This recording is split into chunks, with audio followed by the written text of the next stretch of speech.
The wanted poster had been nailed to the post office door in Tucson for 6 days before Nathan Abbott finally pulled it down, folded it into his coat pocket, and rode south into the desert without a word to anyone. He had been doing this work for 11 years, and in those 11 years he had learned exactly one thing worth knowing. The faster you rode toward a bounty, the sooner you could ride away from it. He did not linger over names on paper. He did not study the faces sketched by courthouse artists who had never once met the people they were drawing. He collected his fee, he moved on, and he kept his feelings buried somewhere beneath the red dirt of the Arizona territory where they would never bother him again. The name on the poster was Frances Aldridge. She was wanted in New Mexico territory on charges of theft. Specifically, the theft of $450 from the private safe of a man named Harlan Creed, who was, according to the sheriff of Silver City, a respected businessman and landowner. The reward was $200. Dead or alive, the poster said, though Nathan always chose alive because he was not in the business of killing women who had not yet been given the chance to explain themselves. He told himself that was the only reason he folded the poster carefully instead of crumpling it. The trail led him east through the heat of late September, 1882, across land that shimmered and pulsed with a dry, merciless beauty. Saguaro cactus stood like sentinels along the ridges. Hawks circled overhead in long, lazy spirals. Nathan rode his bay gelding charcoal with the easy posture of a man who had spent more of his life in the saddle than out of it, his hat pulled low against the afternoon sun, his rifle resting across his lap out of habit rather than any immediate need for it. He had a description: 5 feet and 4 inches, brown hair, usually worn in a braid.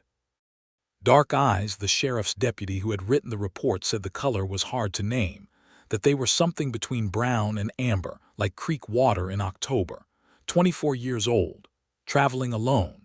Last seen heading toward a small settlement called Caliche Wells, which sat at the edge of the New Mexico border like something that had been dropped there by accident and never picked back up. Nathan reached Caliche Wells on the 3rd day of riding. It was barely a town at all. There was a trading post, a livery stable, a stone-walled cantina with a wooden cross nailed above the door for reasons no one had ever properly explained, and a scattering of adobe houses that leaned against each other for support like tired old men. A dog sleeping in the middle of the main street opened one eye when Nathan rode past, and then closed it again with profound indifference. He left charcoal at the livery stable with a boy who could not have been more than 12, and who took the coin Nathan offered with the serious expression of a man 3 times his age. Nathan gave the boy an extra nickel and told him to make sure the horse was watered well and fed something other than dust.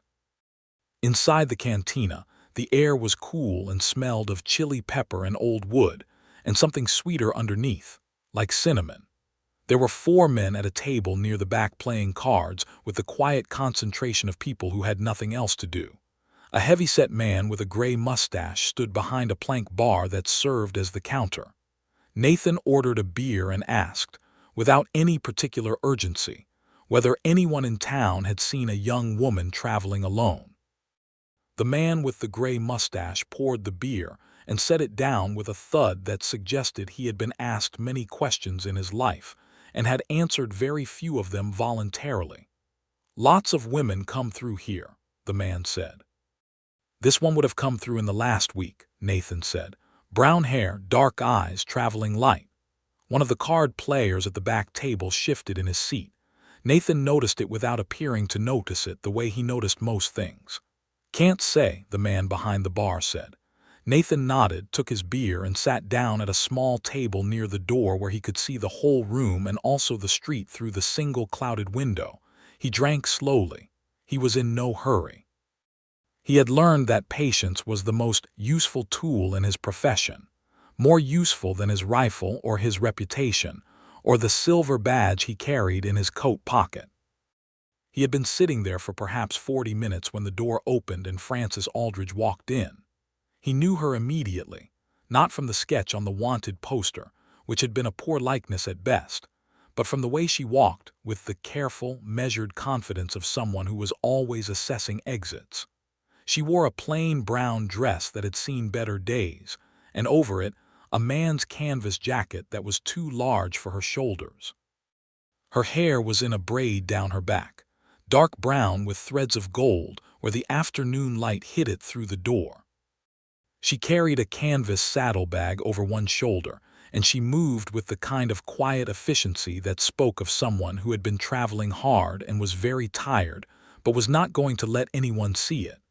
She went straight to the bar and ordered water and whatever was hot on the stove. Nathan did not move. He watched her over the rim of his beer glass, cataloging details the way he always did, the slight tension in her jaw that said she was aware of the room, the way her right hand stayed close to the jacket pocket that was heavy with something, likely a small pistol.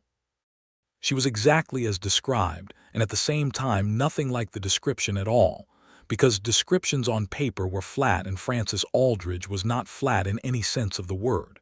He stood up. He crossed the room slowly, giving her time to hear his boots on the floor. She had already turned by the time he reached the bar, her dark amber eyes finding him with an accuracy that told him she had been aware of him since she walked in. He had not expected that. Most people he hunted were running too hard and too fast to pay attention to everyone in a room. She looked at him. He looked at her. And the entire prepared speech he had carried in his chest for the last 3 days, the careful, professional words he always used, the firm but respectful declaration that he was taking her in, that she had the right to explain herself before the law, every single word of it dissolved like salt in warm water. He opened his mouth. He closed it. She raised one dark eyebrow. "You are going to tell me you are a bounty hunter," she said. Her voice was low and clear and held a trace of an accent he could not immediately place, something southern but rubbed smooth by years of travel. "And you are going to tell me you are here about the money."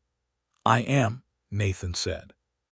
And then, because he could not think of a single other thing to add, he said nothing else. She held his gaze for a long moment.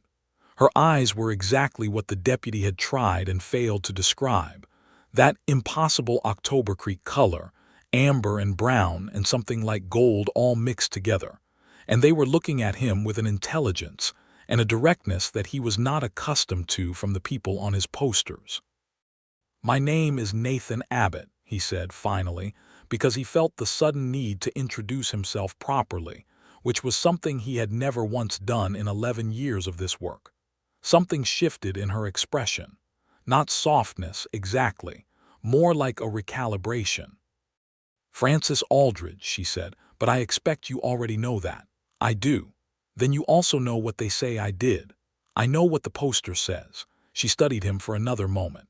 The man behind the bar had gone very still, pretending to clean a glass that was already clean. The card players in the back had not looked up, but Nathan could feel that they were listening.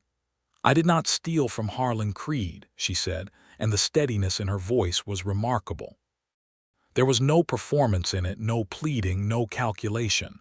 It was simply a statement, delivered the way you would state a fact about the weather. "That is for a court to decide," Nathan said, "not me. And if I tell you the court will not see it that way. That Harlan Creed owns the judge in Silver City the same way he owns the hotel and the mill and 3 of the 4 streets." Nathan had heard variations of this speech before. He had heard it from cattle rustlers and counterfeiters, and a man who had shot his employer in the leg over a disputed wage. He had learned to let the words pass through him without catching. But something about the way Frances Aldridge said it, quiet, precise, with the flat certainty of someone stating a documented fact rather than pleading a case, did catch. "I am going to take you in," he said. "That is my job." "I know," she said. And she did not argue further, which was almost more unsettling than argument would have been. She picked up the glass of water the man behind the bar had set down, drank half of it steadily, and said, "Will you at least let me eat first?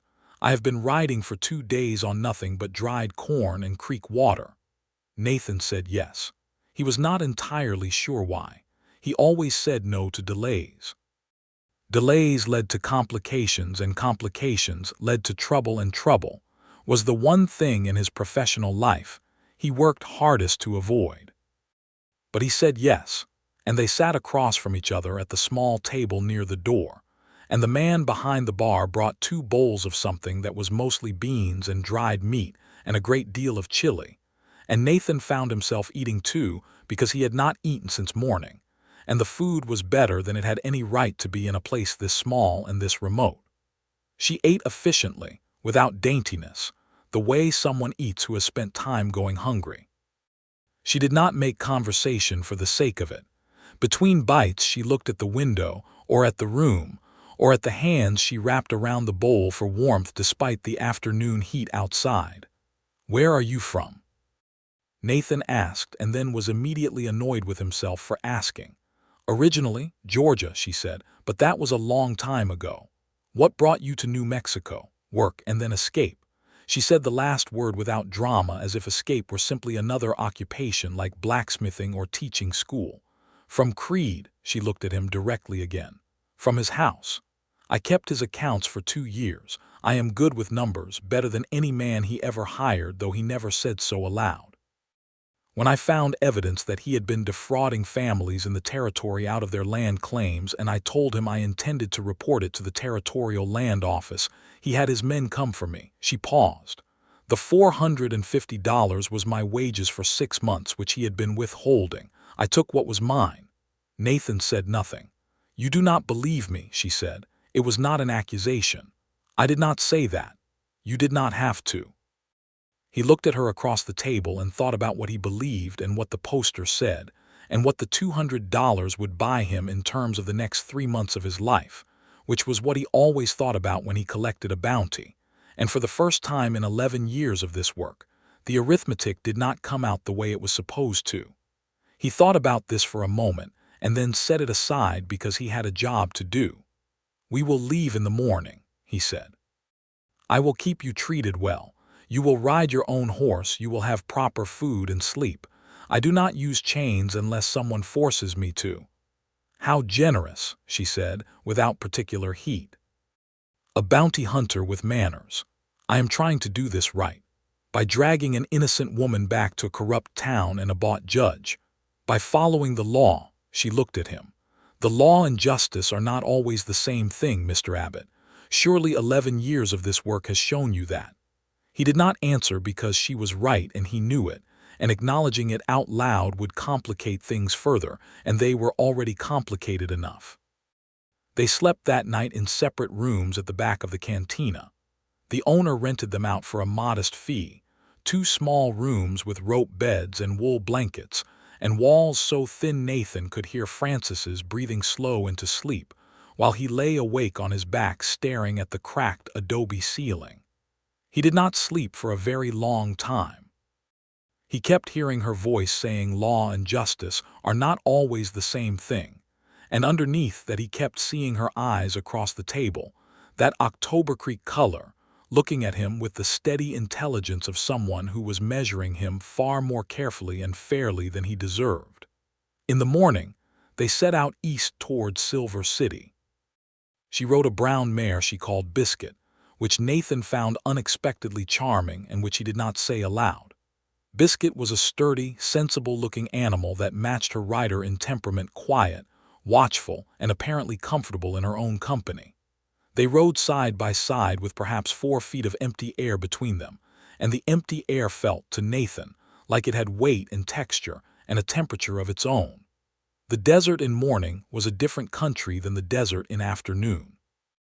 The light came in low and golden from the east, painting everything amber, which made him think of Frances's eyes, and then he made himself stop thinking about Frances's eyes because that particular line of thought was not productive for a man with a job to do.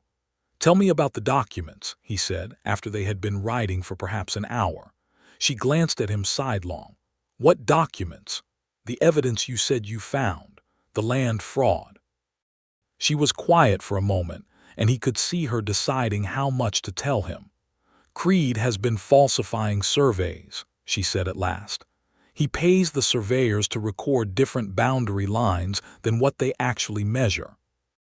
Then he files the false records with the land office, and the families who settled the land in good faith find themselves legally evicted from property they have been working for years, mostly Mexican families. Some Apache land claims too, though those have less protection under the current territorial law. She said the last part with a bitterness that told him she felt that injustice clearly and personally. "And you have proof of this?" She was quiet again. "Frances," he said, and her name came out of his mouth with a familiarity he had not intended and could not quite retrieve. She looked at him with an expression he could not entirely read. "If I did have proof, why would I tell you? You are taking me back to him. I am taking you back to the law. As I said." She turned her eyes back to the horizon. "The same thing in Silver City." They made camp that evening beside a dry wash where a cluster of cottonwood trees had taken stubborn root, their leaves trembling yellow and green in the evening breeze. Nathan built a small fire and Frances made coffee without being asked, moving around the camp with the practiced ease of someone who had spent considerable time outdoors. She found the coffee and the small pot in his saddlebag without any fuss and set the water to boil, and there was something so natural about the way she moved around his camp that it made his chest ache in a way he could not name. "How long have you been doing this?" she asked, handing him his cup. 11 years, he said for the second time in 2 days. "And before that, cattle work. Before that, the war." He paused. "I was 17 when I enlisted." Too young by proper measure, but it was 1864 and they were not being selective. She nodded. Something in her face went quiet as if she were doing calculations. "You would have been on the Union side. I was from Ohio, originally." "Originally," she repeated, noting the echo of her own word. She wrapped both hands around her cup and looked into the fire. "My family was Georgia, Confederate sympathizers, most of them. My father fought and did not come back." She said it the way she said most things, directly and without embellishment, but the firelight caught something in her expression that made it clear the plainness of the words was doing a lot of work to hold back something much larger. "I am sorry," Nathan said. "That was 18 years ago," she said. "I have made my peace with it." A pause. "Mostly." They sat in companionable quiet for a while, the fire crackling, the cottonwood leaves whispering above them. Somewhere out in the dark, a coyote called and another answered farther off, like two friends confirming they were still where they were supposed to be. "I was in Georgia once," Nathan said. "After the war I rode through on my way south. I remember thinking it was the greenest place I had ever seen." "It is," she said, and her voice softened in a way it had not softened before. "All those oaks and the red earth and the way the air smells in early morning like something sweet and green and wet all at once." She stopped. "I have not been back in 9 years. Do you miss it?" "I miss who I was there. That is not quite the same thing." Nathan looked at her across the fire. The light moved on her face and in her hair, and she was looking at the flames with an expression of such uncomplicated honesty that it did something irreversible to whatever he had been carefully keeping set aside since he walked across the floor of the cantina in Caliche Wells. He had been a bounty hunter for 11 years. He had collected, by his careful count, 43 bounties. He had never once, in the course of that work, felt something go irreversible inside him because of the way firelight moved over the face of someone he was transporting to the law. He set his coffee cup down and looked at the sky instead, where the stars had come out in the dense, uninterrupted abundance that was only possible at this distance from any city, so many stars that the darkness between them seemed almost secondary, almost incidental. "Frances," he said. "Nathan," she said. And neither of them said anything else for a long time, but something had been acknowledged in the use of first names, something neither of them named directly because naming it would require deciding what to do about it, and neither of them was ready for that yet. The second day of riding brought them into rockier country, the desert floor giving way to the jagged limestone formations that marked the edge of the highlands. The air cooled noticeably as they climbed, carrying a smell of pine from the ridges above, and the horses moved more easily with the temperature dropping below the brutal ceiling of the flatlands. It was around midday when Frances reined Biscuit to a stop at the top of a rise and shaded her eyes with her hand. "There are riders behind us," she said. Nathan had already seen them. 3 riders, still a mile or more back, moving with the particular purposeful speed that was different from the pace of ordinary travelers. He had been watching them for the last 20 minutes. "How far are we from Silver City?" Frances asked. "2 days at this pace." "Those men ride for Creed." She said it with absolute certainty. "You cannot know that. I know those horses. The gray is Creed's foreman's animal. I saw it every day for 2 years. She looked at Nathan steadily. "He sent men to make sure I do not arrive in Silver City able to speak. If I stand in front of even a purchase judge and say what I know, there is a chance the territorial authorities become aware of it. Creed cannot afford that risk." Nathan looked back at the riders. They were closing the distance more quickly now, and he recognized in the way they rode the organized purpose of men who had done this before. "I am going to tell you something," he said, "and I need you to trust me." She looked at him with that measuring, steady gaze. "That is a large request." "I know." A beat passed. "Then, tell me. Those men are not here to bring you back. They are here to make sure you do not come back." He looked at her directly. "We need to move now, and we need to move off the main trail." Something shifted in her face. Not fear exactly, but a clear-eyed acknowledgement of danger. She turned Biscuit immediately, following the direction of his hand as he pointed toward a narrow cut in the limestone to the east, a barely visible gap in the rock wall that he had noticed without specifically noting earlier, the kind of observation that lived below the level of conscious thought in a man who had spent 11 years reading landscapes for survival. They pushed the horses hard for 20 minutes, cutting through the limestone gap and down a rocky slope into a shallow canyon that the main trail could not see. Nathan kept listening behind them, counting the hoofbeats that he could and could not hear, and after a while the sound changed in a way that told him they had missed the turn and were still on the main trail above.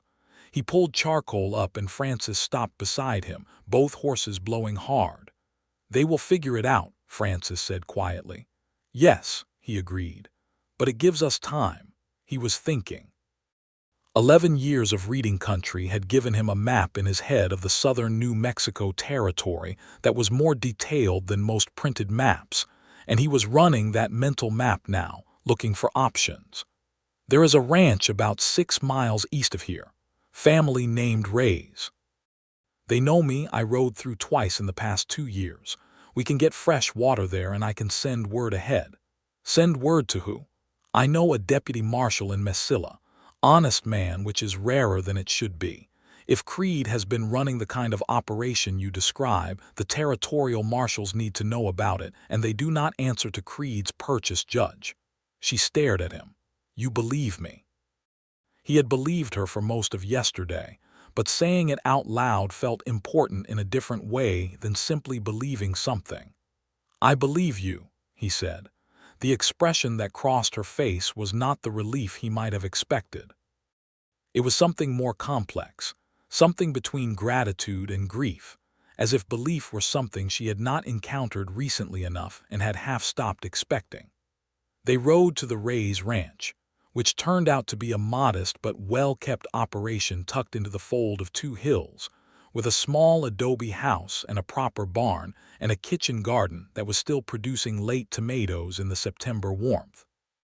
The family, Miguel and Alina Reyes, with 3 children ranging from perhaps 8 to 15, greeted Nathan, with the reserved but genuine warmth of people who remembered a man who had once helped them locate a stolen horse and had refused payment for it. Alina Reyes fed them without ceremony and without excessive questions, placing plates of tortillas and beans and roasted goat on the table with the matter-of-fact hospitality that Nathan had always found among the Mexican families of the territory and which he had always quietly admired.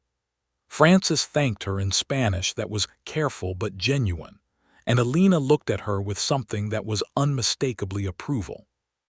Miguel Reyes listened to Nathan's account of the three riders and the situation with the expression of a man who had lived long enough in this territory to understand exactly what it meant when men from Harlan Creed were following someone. His face went very still and careful in the way of someone who is measuring the weight of a thing before he agrees to carry any part of it. "You know what Creed has been doing to the land claims," Nathan said. It was not quite a question. "My cousin Benicio lost his land 3 years ago," Miguel said quietly. "Survey said the boundary went the other way. He had been working that land for 15 years. Now Creed's cattle graze it." He looked at Frances. "You have something on him." "I had it," Frances said. "Records. I kept copies of the falsified surveys. I hid them before I left." She paused. "In Silver City." The silence that followed this was significant. "The records are still there?" Nathan asked. "Hidden in the wall of the room I rented on Chihuahua Street," she said. "Behind a loose adobe brick, second one from the window, about 4 feet from the floor. I did not take them with me because I knew I might be searched. I thought," she stopped. "I thought I would find a way to get them to someone who could use them. I had not worked out exactly how." Nathan looked at her. "You were running towards something, not just away." She met his gaze. "Yes." He understood this in a way that probably should not have moved him as much as it did, but it did. He had spent 11 years running away from things he could not name, and here was this woman running toward an outcome she could not guarantee, with the steady, determined courage of someone who had decided that doing nothing was worse than failing. Miguel Reyes said he knew a man in Las Cruces who rode for the territorial marshal's office. A man named James Whitfield, who was known for being uncorruptible in the particular way of someone who had been offered enough money to corrupt him, and had said no each time. He said he could get a letter to Whitfield within 3 days if he sent his eldest son on his fastest horse. Frances looked at Nathan. Nathan looked at Frances. "This changes the plan," he said. "It changes everything," she said. "I still have a legal obligation." "I know. But a legal obligation to a corrupt court is not the same thing as a legal obligation to the law as it was intended." He was thinking out loud now, working through the thing he had been working through since the campfire, the thing he had been working through since she looked at him across the cantina floor and he forgot how to speak. "If Creed's men are trying to stop you from reaching trial, then the process of the law has already been corrupted. Getting you to Silver City under those conditions would not be justice. It would be the opposite." Frances said nothing. She was watching him with those amber eyes, and there was a careful, guarded quality to her hope that told him she had learned not to hope too quickly or too fully. "We need those records," Nathan said, "and we need to get them to Whitfield before Creed's men figure out where we are." "We," Frances said quietly. He noticed the word. He did not address it directly, but he heard it, and the sound of it did something to his breathing. "We," he agreed. He had stopped being a bounty hunter at some point in the last 48 hours. He had not quite decided when, but it had happened, the same way some changes happen, not in a single moment, but through an accumulation of moments that eventually tipped the balance in a direction you could not reverse. Miguel Reyes offered them a place to sleep that night, and Nathan accepted on behalf of both of them. Elena Reyes showed Frances to a small room with a proper bed and a wash basin, and Frances looked at the wash basin with the expression of someone encountering luxury after a long absence. Elena smiled and closed the door, and Nathan heard, through the thin wall of the adobe, the soft sound of water being poured. He sat outside on the bench in front of the ranch house and looked at the stars and thought about what he was doing and whether it was the right thing. He was good at this, at sitting alone in the dark and being methodical about difficult questions. It had served him well in 11 years of work that required judgment at a distance from any oversight. What he kept arriving at was simple. Frances Aldridge had told him the truth. He knew this with the instinctive clarity that lived below argument. She had told him the truth, and Harlan Creed had sent men to ensure she could not testify to that truth, and the law in Silver City had been bent so far from its original shape that returning her there would be the furthest possible thing from justice. He had always told himself he believed in justice. Now he was going to find out whether he meant it. In the morning, Miguel's eldest son had already left before dawn with the letter for James Whitfield. Nathan and Frances ate breakfast early and quietly, and Miguel Reyes pressed a hand to Nathan's shoulder on their way out with the wordless gravity of one man, acknowledging another man's decision. The plan was to circle wide around Silver City, come in from the north along the mountain road that Creed's men would be less likely to watch, retrieve the documents from the room on Chihuahua Street, and then ride south to Mesilla, where they would wait for Whitfield or find another route to get the evidence into the right hands. It was, Nathan acknowledged, not a simple plan. But then nothing about this had been simple since he walked across a cantina floor in Caliche Wells. They were 2 hours out from the Reyes ranch when Frances pulled up beside him and said, "Why are you doing this?" He considered giving her a practical answer: justice, the law as it should be, the evidence of land fraud that affected dozens of families. All of those were true. He gave her the practical answer and watched her listen to it with the attentive patience of someone who recognizes a true answer and is waiting to see if there is another one underneath it.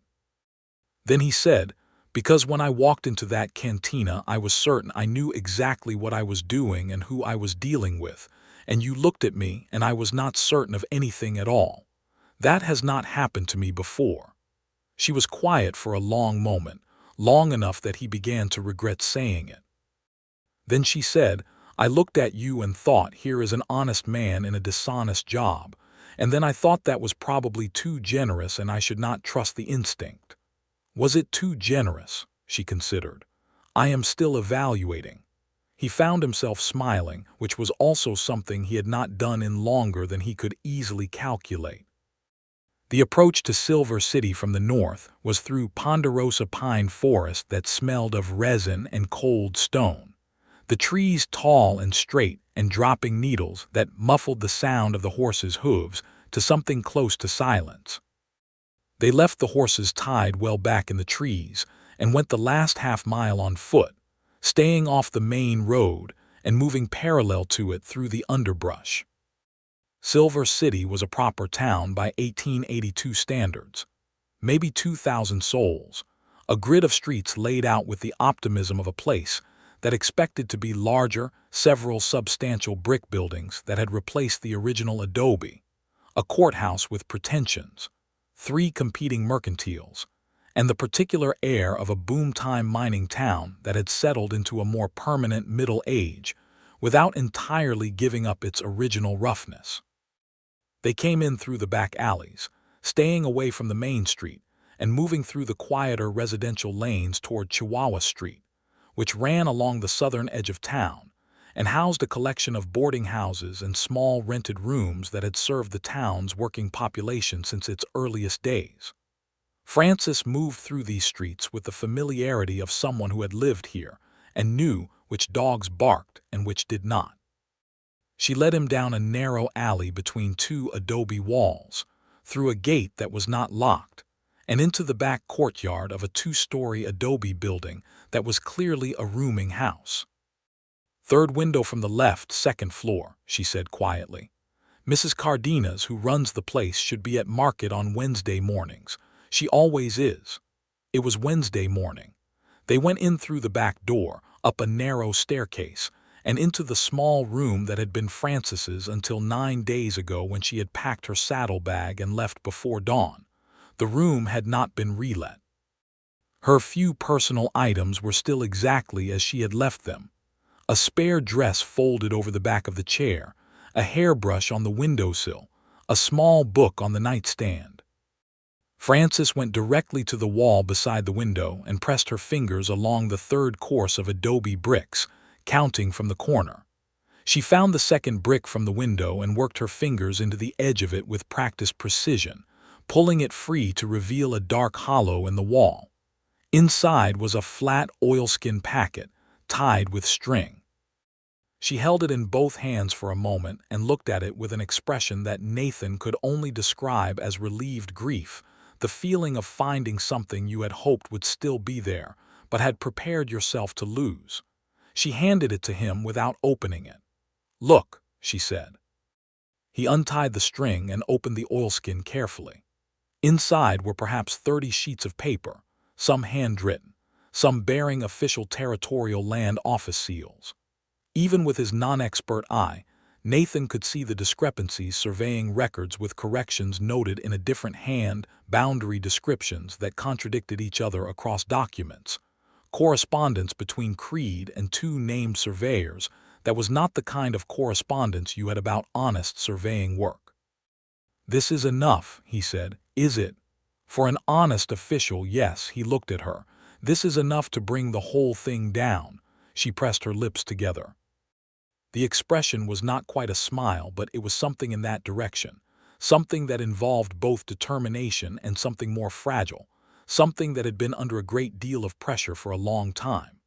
They were halfway back down the stairs when they heard the front door of the building open and voices, two of them, male, speaking in the flat, efficient tones of men carrying out an instruction. Nathan put his hand out and stopped Frances on the landing. He listened. The voices were asking Mrs. Cardenas, who had apparently returned early from market, which room Miss Aldridge had occupied. Mrs. Cardenas was saying, with the protective vagueness of a woman who had housed a great many people in difficult situations and knew when to be unhelpful, that she could not rightly remember. Nathan looked at Frances. She looked back at him. They went back up the stairs on the balls of their feet, moved to the end of the hall, and went out through the window there onto the back porch roof, which was low enough to drop to the courtyard with nothing more than a jarring landing that Nathan felt in his knees, and which Frances absorbed without complaint. They went back through the gate and out the alley at a pace that was not quite running but was faster than walking, and they had covered perhaps 200 yards before Nathan heard the window above being thrown open and a voice calling out, and then the sound of boots on the external staircase of the boarding house. "Run," he said. She ran. He had not expected how fast she could move when she meant to, covering the uneven ground between the alley and the tree line with a kind of determined grace that was nothing like what he associated with running for your life, which in his experience was usually ragged and graceless. She reached Biscuit before he reached Charcoal, and had the mare untied and moving before he had his foot in the stirrup. They rode hard north and then cut west in a wide arc that added time but distance between them and the town, and they did not slow to a walk until they were well into the high pine country with 3 ridges between them and Silver City, and the silence around them broken only by wind and the occasional scold of a Steller's jay. Frances was breathing hard. He was breathing hard. They looked at each other, and something that was helpless, inappropriate, entirely unsuitable to the circumstances began to pull at the corner of his mouth. She put her hand over her face and laughed, a real laugh, sudden and unguarded, and the sound of it moved through him like the first rain after a long drought. "I am sorry," she said, catching herself. "It is not funny." "It is a little funny," he said. "We could have been caught. We were not. We still might be. We have what we came for." He patted the oilskin packet inside his coat. "Now we ride to Mesilla and we find James Whitfield." She looked at him for a moment with those clear amber eyes, something complicated moving through them. Then she nudged Biscuit forward. "Then let us ride," she said. They rode through the afternoon and into the evening, making good time on the mountain road with the documents safe in Nathan's coat, and the 3-day lead toward Mesilla opening up before them. The country was beautiful in the high September light, the sky that enormous blue that only existed in the territory, and the smell of pine giving way gradually to the drier, spicier scent of juniper and sage as they descended. They talked as they rode, the way people talk when they have been through something that strips away the usual reserves and leaves the conversation with a cleaner, more direct quality. She told him about Silver City, how she had arrived there 4 years ago from Albuquerque, where she had been bookkeeping for a dry goods merchant, how Harlan Creed had hired her because she was recommended as the most precise accountant anyone knew, and he needed precision in his records keeping and had enough arrogance to assume that a woman would not understand the implications of what she was recording. He was wrong about that, Nathan said. Profoundly, she agreed, without vanity. She asked him about Ohio, about what it had been like to grow up there, about the cattle work that had come after the war. He told her about his father's farm outside of Columbus, small and rocky, and never quite as productive as his father hoped, and about how the war had changed the shape of everything, including his sense of what home meant, and how after it was over he had found he could not go back to the farm, because the farm was a place for the version of himself that had existed before 1864, and that version was gone. "I understand that," she said. "About a place belonging to a version of yourself you can no longer be." "Georgia," he said. "Yes," a pause. "Though sometimes I think it is not really the place, it is the people in the place. My mother died in 1873. My sister married a farmer and went to Alabama. My brother," she stopped. "My brother is still there, but we have not spoken in years. He felt I disgraced the family by leaving to make my own way, unmarried, without permission." "His permission," Nathan said. "As he saw it, yes." Her voice was level, but the levelness was doing work. "The South had a particular way of seeing women as property that moved from father to husband. I was insufficiently willing to be property." "You did not want to marry," she glanced at him, and there was something in the glance that he filed away carefully. "I did not want to marry without wanting to marry. There is a difference. I was not opposed to the institution. I was opposed to the institution as a method of turning myself over to someone's ownership." Nathan rode with this for a while. "That seems reasonable. My brother did not find it so." "Your brother," Nathan said carefully, "sounds like a man with a very high opinion of himself." A corner of her mouth moved. "He does." They camped that night in a shallow valley, where a spring ran cold and clear over flat rocks, filling a natural basin that the horses drank from with the single-minded enthusiasm of animals that understand good water when they find it. Frances washed her face and hands at the spring, and Nathan did the same, and they made camp with the same easy division of tasks that had characterized the night before, as if they had been traveling together long enough to have established habits, which they had not, and which made the ease of it more remarkable. The fire was smaller tonight, the kindling more scarce, but it threw good warmth. Nathan had coffee again, and Frances had found a handful of dried apricots in the bottom of her saddlebag that she divided evenly between them without comment, setting them on the flat rock between their cups. "Do you have family?" she asked. "Currently, I mean." "No, my father died in 1875. My mother the year before, 2 brothers, both still in Ohio, both farming. We write occasionally." He looked at the fire. "Less occasionally than we should. Do you miss them?" "I miss what I imagined they would be if we knew each other properly," he said, "which is probably not the same as missing them." He paused. "We were not a family that showed things easily." She nodded. "Mine showed things too much in the wrong directions. Too much pride, not enough honesty. Between those 2 options, I think yours was worse."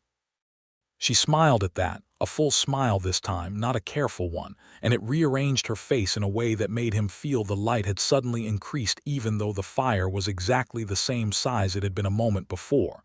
He looked at the fire instead. "Nathan," she said. He looked at her. "What will you do after this?" She gestured vaguely in the direction of the oilskin packet. "After the evidence is delivered and the case is made, you cannot go back to being a bounty hunter." "Why not?" "Because you came to drag me back, and instead you are helping me bring down a corrupt land baron," she said. "Word travels fast in a territory this size. Your reputation in that particular line of work would be substantially altered." He had thought about this, in the spaces between other thoughts. "I have some money saved," he said. "Not a great deal, but some. I had been considering whether to stay in the territory or go somewhere else." "Where else?" "Colorado, maybe. There is a great deal of open range in the northern part of the state that has not been fully settled. A man with some money and some knowledge of cattle could do all right." "Colorado," she repeated, as if testing the sound of it. "I do not know anyone there," he added. which has both advantages and disadvantages. Yes, she said, I imagine it does. She was looking at him with those steady eyes and the fire between them, and something that had been accumulating over 2 days of riding and 2 nights of honest talk was very close to the surface now. So close that the air felt different, charged with something that was neither the lightning smell of an approaching storm nor the stillness after one, but something that existed precisely in between. Nathan said, I find myself thinking that wherever I go after this, it would be better if you were there. The words came out more directly than he intended. He had meant to approach it more gradually, find a less declarative entry point, give her more room. But there they were, already out in the air between them, and there was nothing to do but let them stand.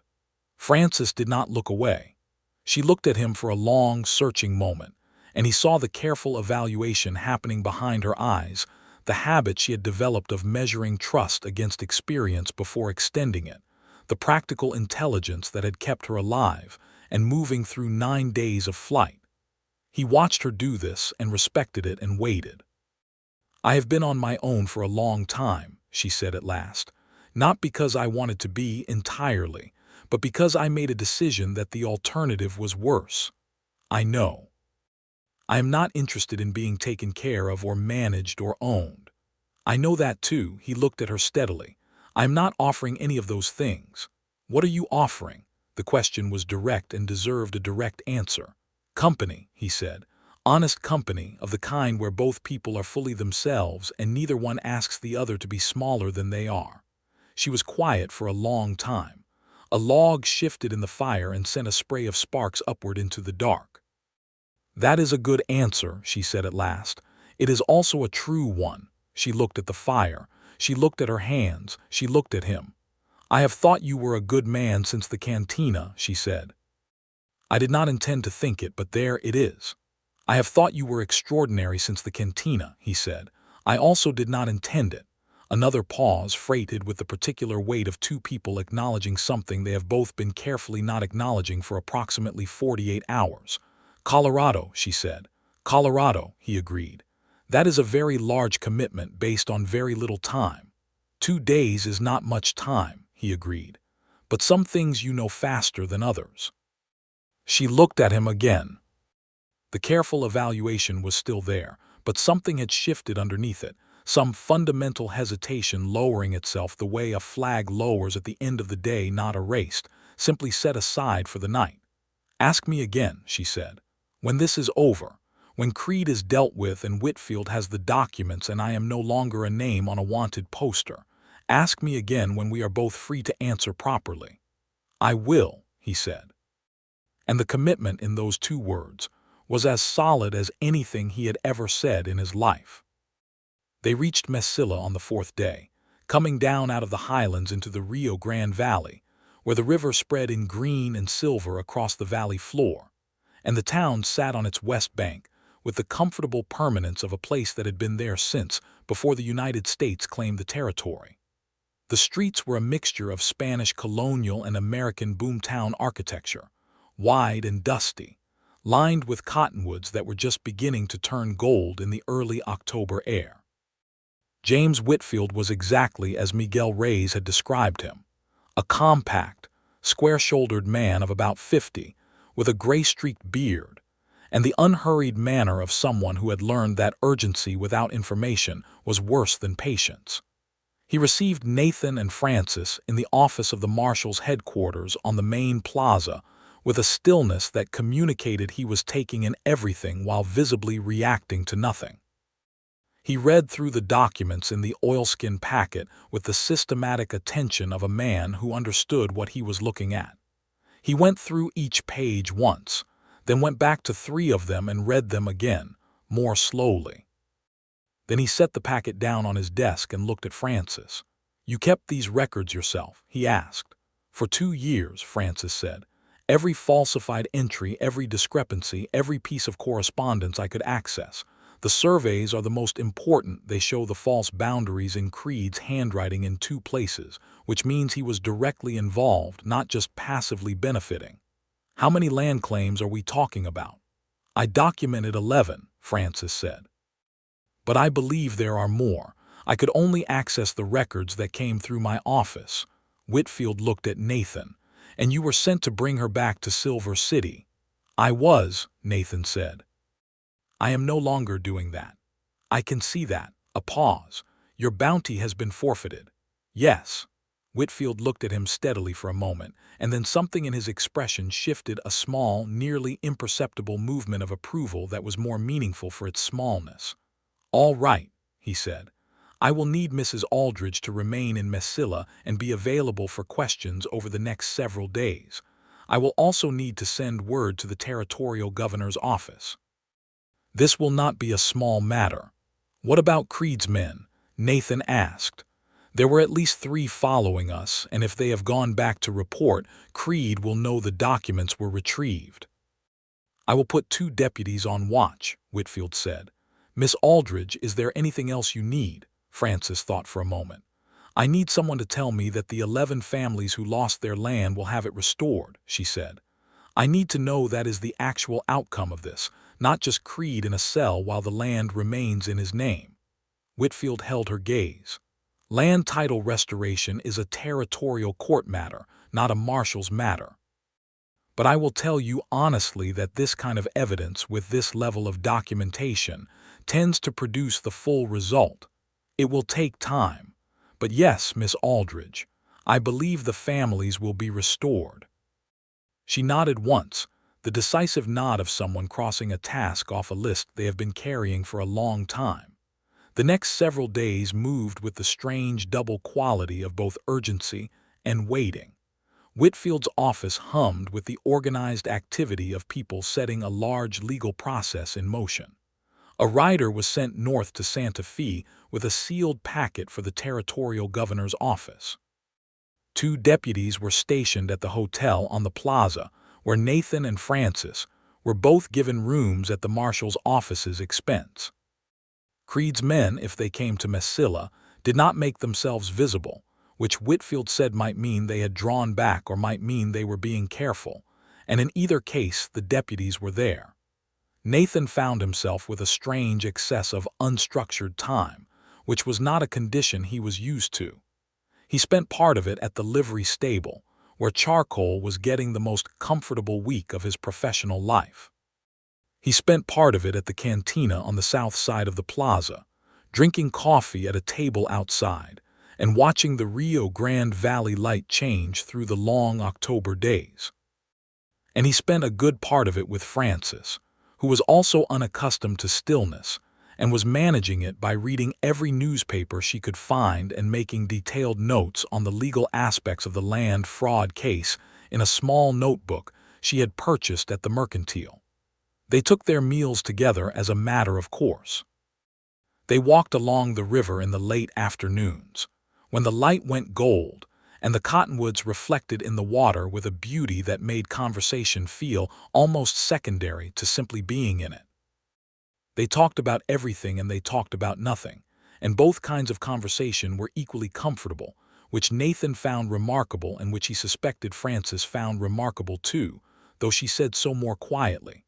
On the 3rd evening, walking back along the river as the sky went rose and orange above the western peaks, Frances said, "I am trying to decide what to do after this."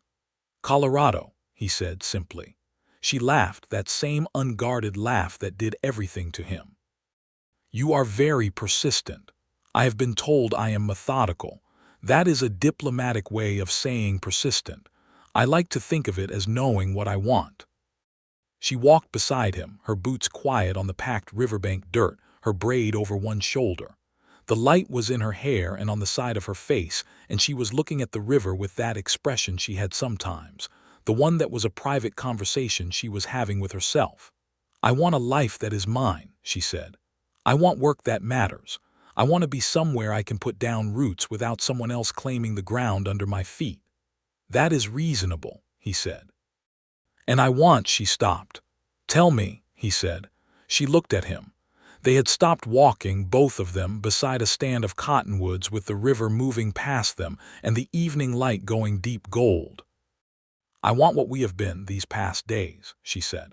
"This, whatever this is, I want this to be something real." Nathan looked at her for a moment, this woman who had looked at him in a cantina and made him forget his prepared speech and his professional distance, and eventually, his previous understanding of what he was doing with his life. He thought about the 11 years of careful, deliberate aloneness that had seemed like a reasonable way to live until approximately 6 days ago. "It is real," he said. "I know," she said. "I have known since the campfire, the first one." A pause. "I was simply not sure you meant it to be." He reached out and took her hand, the first physical contact between them that was not the incidental brushing of shoulders or the passing of a coffee cup, and her hand in his was warm and certain, and neither of them were startled by it, which meant they had both been waiting for it. "I have meant everything," he said. "Every word." She turned her hand over in his, not pulling away, not pushing closer, just acknowledging it. "Ask me," she said. "Now." "Yes." He faced her fully. The river moved behind her, and the cottonwood leaves turned gold in the last of the light, and Frances Aldridge looked at him with those clear amber eyes and waited. "Will you come to Colorado with me?" he said. "Not because you need somewhere to go, because I want you there. Because I think we could build something worth building, you and I, something that belongs to both of us equally and bends to neither of us unfairly. Because I have not wanted anything this clearly in a very long time, and I would rather say so plainly than carry it quietly and have you not know." She was quiet for one long, full moment. A hawk turned overhead in the fading light. "Yes," she said. "I will come to Colorado." He squeezed her hand. She squeezed back. And there, on the bank of the Rio Grande, with the last of the October sun on both their faces, Nathan Abbott and Frances Aldridge stood together, hand in hand, and something that had been set in motion in a cantina in Caliche Wells arrived at the place it had been heading all along. The weeks that followed were busy in the way that beginnings are busy. Whitfield's investigation moved forward with the methodical power of the territorial law applied by someone who was not for sale. An arrest warrant for Harlan Creed was issued by the territorial court in Santa Fe, bypassing the purchase judge in Silver City entirely. Creed was arrested on October 18, 1882, at his office in Silver City, by 4 deputy marshals and a U.S. marshal from the district who had made the ride specifically, because the case was significant enough to warrant it. The 3 men who had followed Nathan and Frances turned out to be Creed's foreman and 2 hired men whose names Nathan recognized from old wanted posters in a distant, professional way. They were arrested the same day, at Creed's ranch. Frances was formally cleared of all charges on October 23rd. The theft charge was vacated by order of the territorial court, with a formal notation in the record that the accusation had been made falsely by a man who himself faced criminal charges. The clerk in the territorial court's office, a thin, precise man who reminded Nathan of no one he had ever met, handed Frances the copy of the court order with the slightly solemn air of someone who understood they were handing someone something important. Frances folded the paper very carefully and put it in the pocket of her jacket, next to her heart. Nathan was standing beside her when she did it, and the expression on her face in that moment was one he intended to carry for the rest of his life: relief, so complete it had gone past relief into something quieter and more lasting, something like the feeling of setting down a weight you had been carrying long enough to forget you were carrying it. "It is over," she said.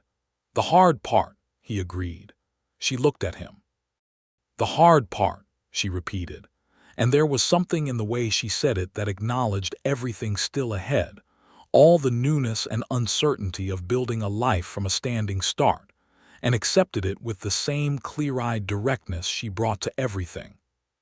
They stayed in Mesilla through October, helping Whitfield prepare the full testimony required for the land fraud case, and watching the first actions taken toward restoring the 11 families to their claims. It would take longer.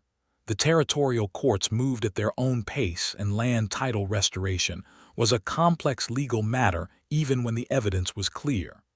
But Whitfield told them both, on the last evening before they left, that the process was irreversible. The evidence was too solid, the case too well documented, the involvement of the territorial governor's office too complete for any corruption at the local level to stop it. "The families will have their land," he said. He looked at Frances when he said it.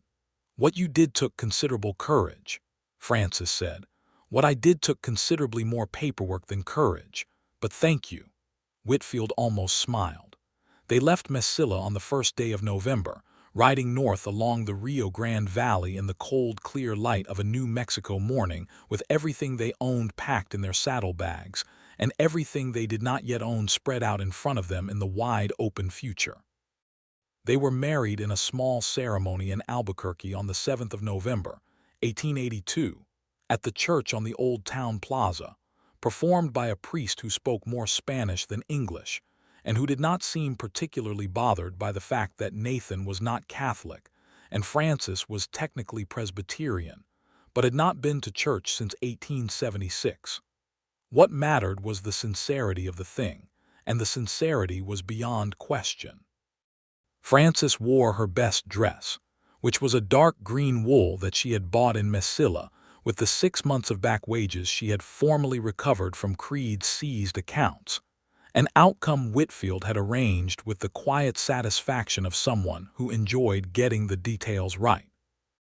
Nathan wore his second-best shirt and his best coat, and had his boots properly cleaned for the first time in several months, and he thought she was the most beautiful thing he had ever seen standing in the October light of the Old Town Plaza, which was actually November light, but it felt like October.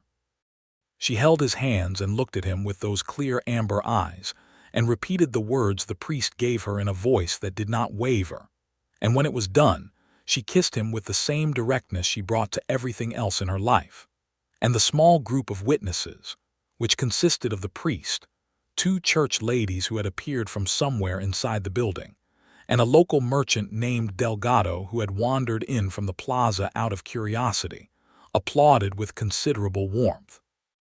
They rode into Colorado in the spring of 1883, after a winter spent in Albuquerque where Nathan had worked odd jobs and Frances had taken on bookkeeping work for 3 of the town's merchants, who valued her precision and her speed, and after some initial wariness, her complete lack of interest in being treated as anything other than a professional doing excellent work.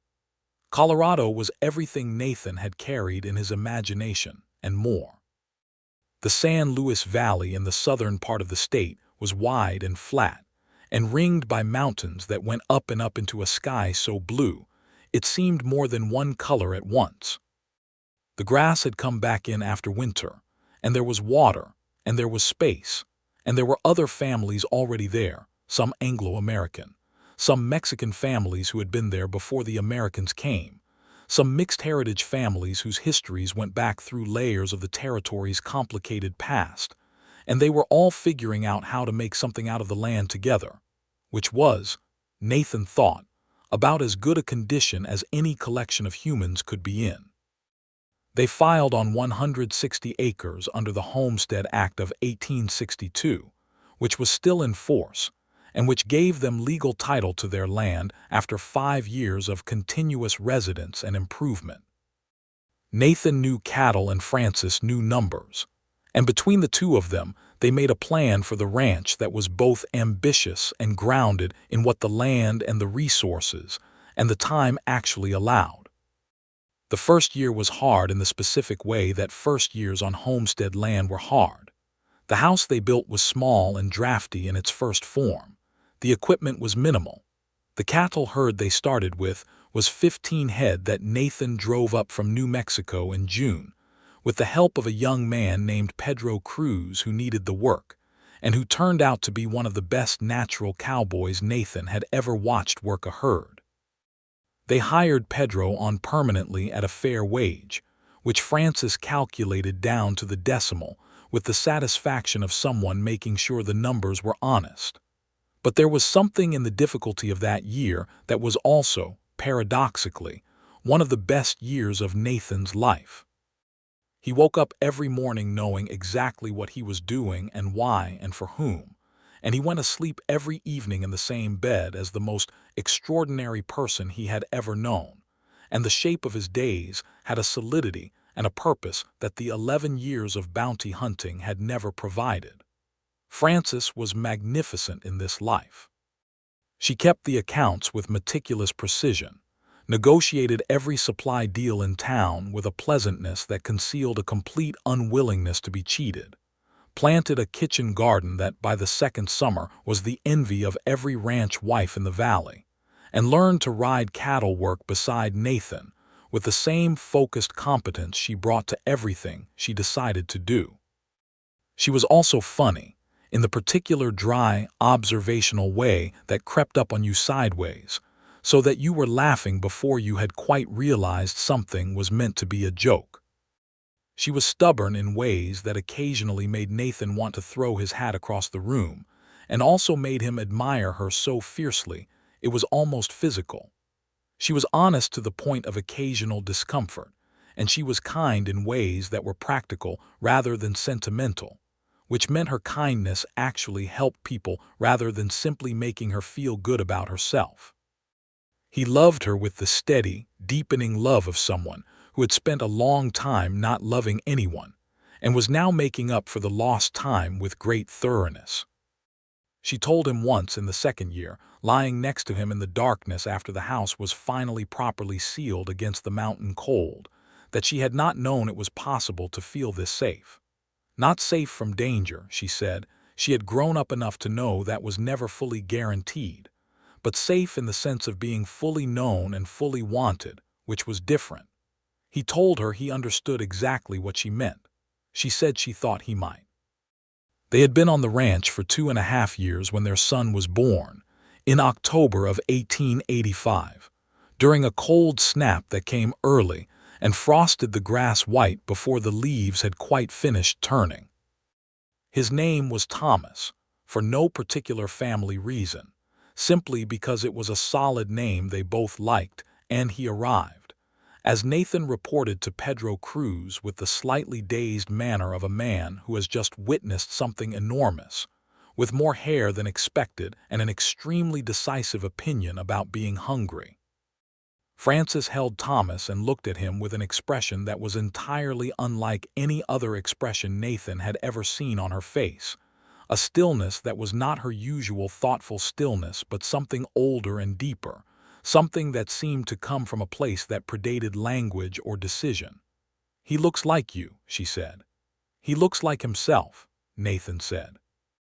She looked up at him over the baby's head with those October Creek eyes, and the specific quality of that look, tired and radiant and thoroughly, completely certain, was another of the things he intended to carry his entire life.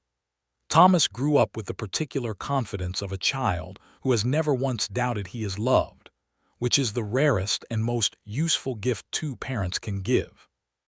He was curious and vocal, and had his mother's direct gaze and his father's quietness at moments of decision, which was a combination that, Nathan noted privately, was going to make him either very effective or very difficult when he was older. Both, probably.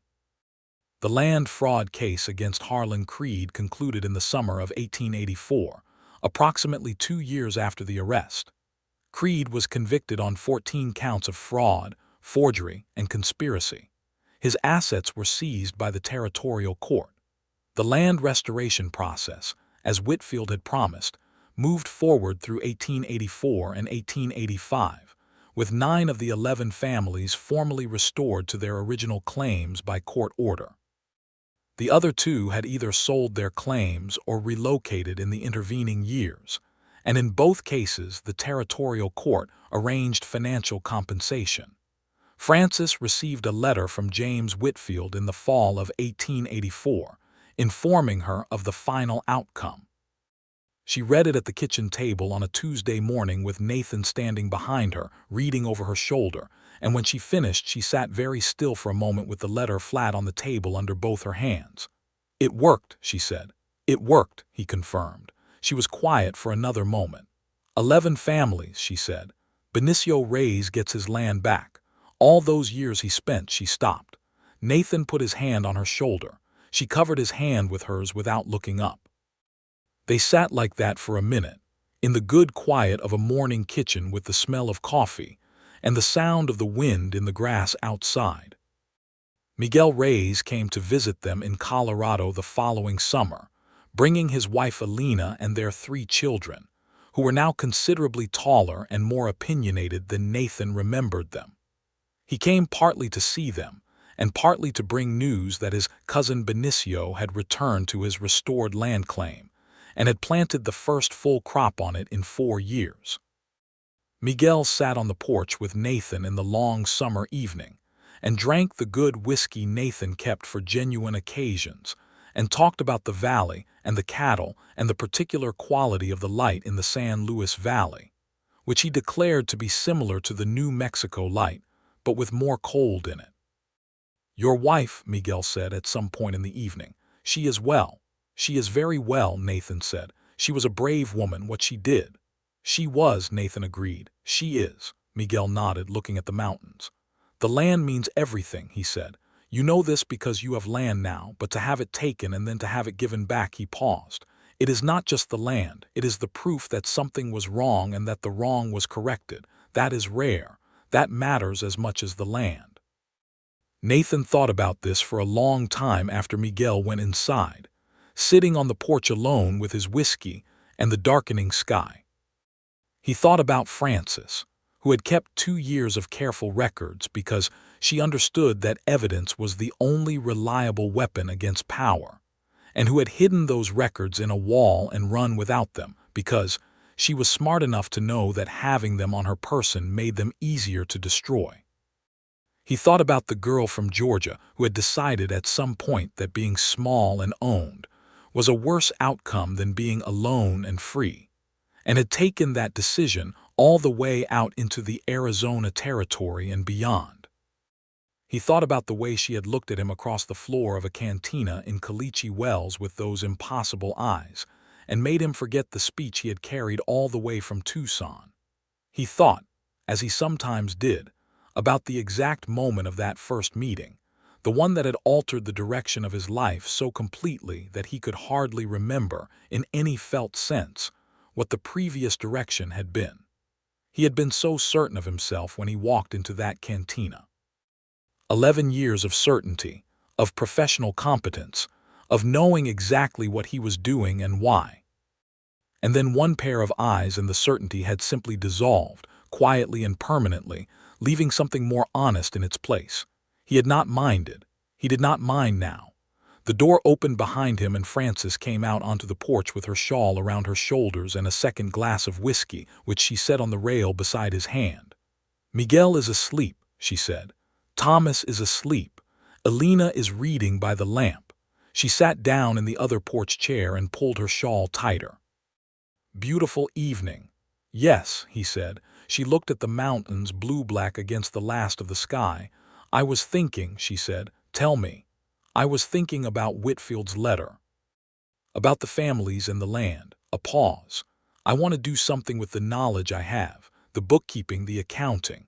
There are families in this valley who are filing homestead claims and do not know how to protect themselves against exactly what happened to Miguel's cousin, who do not know how to document their claims properly or what the legal requirements are for filing." She looked at him. "I want to help them do it correctly." He looked at her. "You want to be a legal accounts advisor." "I want to be something like that. I know the land claim process better than most people in this valley do, and I know what can go wrong with it. That knowledge is useful. I want to use it." "Then use it," he said. She looked at him with a small smile. "You always say that, because it is always the right answer." She reached across the rail between their chairs and put her hand over his, the same gesture as the first one, the evening with the campfire and the apricots, the same warmth and certainty. "I love you," she said. It was direct. The way everything she said was direct, and it was not for the first time, but it still hit him with the full weight of a thing that had not lost any of its meaning through repetition. "I love you," he said, "completely." Above them, the stars came out over Colorado the way they always did at elevation, suddenly and in abundance, as if they had been waiting just above the visible limit of the sky and had finally been given permission to appear. In the years that followed, the ranch grew. Not dramatically, not through any single stroke of luck or ambition, but steadily and sensibly, the way things grow when two people are paying careful attention and working toward the same horizon. They added acreage in 1887, and then again in 1889, bringing the ranch to just over 400 acres and the herd to nearly 90 head. Pedro Cruz, who had never been asked to be anything other than what he was, and had repaid that with a loyalty that was entirely his own choice, became the ranch foreman in 1888 and ran the cattle operation with the kind of gifted natural authority that could not be taught. Frances began her land claims work informally, helping 3 neighboring families file their homestead documentation correctly and avoid the kind of boundary ambiguity that had been Creed's opening. Word spread, the way it always did in a valley where information traveled on horseback and by word of mouth, and through the networks of families who had known each other across generations. By 1889, she had helped 14 families in the valley secure their claims properly, and she charged some of them a modest fee, and some of them nothing at all based on what she could see of their circumstances, a system of accounting that was entirely her own, and that Nathan thought was one of the most honest approaches to payment he had ever encountered. Their second child came in the spring of 1888, a girl they named Clara, after Frances's mother. She arrived in April when the last of the snow was melting off the peaks, and the valley was running with snowmelt, and the first green was pushing through the winter-brown grass. Clara was small and loud and had Nathan's coloring and Frances's eyes, and Thomas, who was 2.5 and had been somewhat skeptical about the concept of a sibling in the months leading up to her arrival, looked at her for approximately 30 seconds and then announced that she was good, with the decisive authority of someone who had been weighing the question carefully. Thomas and Clara grew up on the ranch with the freedom and the responsibility that land imposes on children, old enough to ride by 4, useful with real work by 7, and possessed by 10 of the particular competence that comes from being trusted with genuine tasks in a place that depends on the work getting done. Thomas was quieter than his sister but more physically capable, at home on a horse from the first day he sat a saddle, with Nathan's gift for reading landscape and animals. Clara was louder and faster thinking, with Frances's direct way of speaking, and a mathematical mind that showed itself early in the way she could calculate distances and quantities in her head before she had been formally taught to do so. Both children grew up knowing the story of their parents meeting in its broad outlines, because it was the kind of story that got told around fires and on long rides and in the kitchen after supper.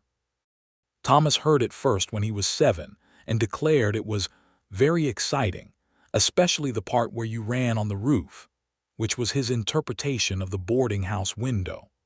Clara heard it at 5 and focused immediately on the details of the documents, asking several surprisingly precise questions about how her mother had known which records to copy and where to hide them, which Frances answered with complete seriousness.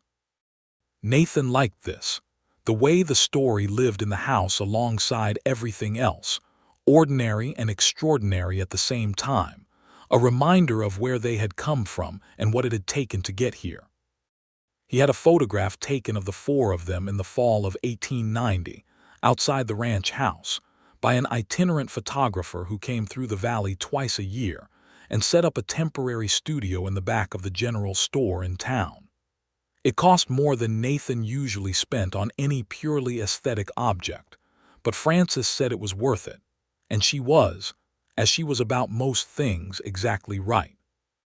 In the photograph, Nathan stands at the back with his hand on Frances's shoulder, and she stands with Clara on her hip and Thomas beside her holding her other hand, and the mountains are visible behind them, and they are all squinting slightly against the late afternoon sun, and Nathan is the only one not looking directly at the camera because he is looking at Frances. He could not help it. She was right there, and she had always been, since the first moment, the thing he looked at. In October of 1892, 10 years to the month after Nathan had unfolded a wanted poster in Tucson and ridden south. He sat on the porch of the ranch house in the Colorado evening and looked at the mountains going purple in the last of the light, and thought about the shape of a life. He had been a bounty hunter who forgot how to be a bounty hunter. He had been a man alone who forgot how to be alone. He had ridden across the Arizona desert with a wallet and a reputation and a careful professional distance from everything. And he had walked into a cantina and looked into a pair of amber eyes and had, in the most complete and necessary sense of the phrase, been found. Frances came out and sat beside him with 2 cups of coffee and Clara on her heels, already in her nightgown, making a case for staying up longer that involved several points about the unfairness of Thomas's bedtime versus hers, which was, Nathan thought, a reasonably argued position, even if its conclusion was not going to be accepted. Frances settled the bedtime question with her usual combination of firmness and fairness, and Clara went inside with the resigned dignity of someone who knows they have lost the argument, but intends to register their position in the record.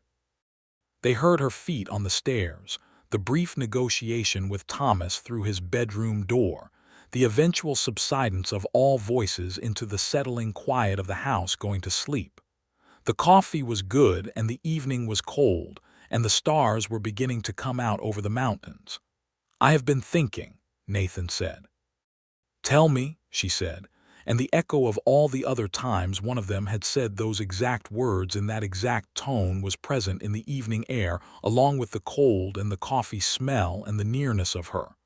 "I have been thinking that this is the happiest I have ever been," he said, "by a considerable distance from second place." She turned to look at him. The porch lamp was behind them, and the mountain light was in front of them, and her face was half one kind of light and half the other, and she was exactly herself, exactly the woman who had looked at him in a cantina and seen an honest man in a dishonest job and decided, slowly and carefully and with the full force of her excellent judgment, to trust that. "I agree," she said. "I wanted to say it aloud. I am glad you did."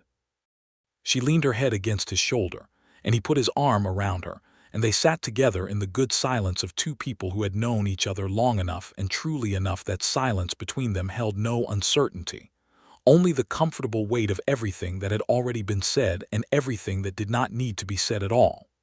The mountains held their positions against the sky, unhurried and enormous and permanent, the way mountains are, the way certain things are, the things that matter most. Inside the ranch house, Thomas and Clara were asleep, or close enough to it. Pedro Cruz was at the bunkhouse with the 2 younger ranch hands he managed, and a lamp would be burning there for another hour or so before it went dark. The cattle were settled in the lower pasture. The horses were in the barn. The kitchen garden was under its first light frost of the season, the tomato plants done now, the last of the squash harvested. Everything was in its place. Everything was known. Everything was, in the fullest sense of the word, home. Nathan Abbott, who had once ridden across the desert with a wanted poster in his pocket, and a heart carefully sealed against anything that could complicate his work, held his wife against his side in the October cold of a Colorado evening, and understood, with the deep and permanent understanding that had been building in him for 10 years, that the best thing he had ever done was walk into a cantina in Caliche Wells and forget his own name. She had looked at him and the name had gone, and in the space where it had been, everything worth having had come in. And all of it, had been worth every mile of the road that led here.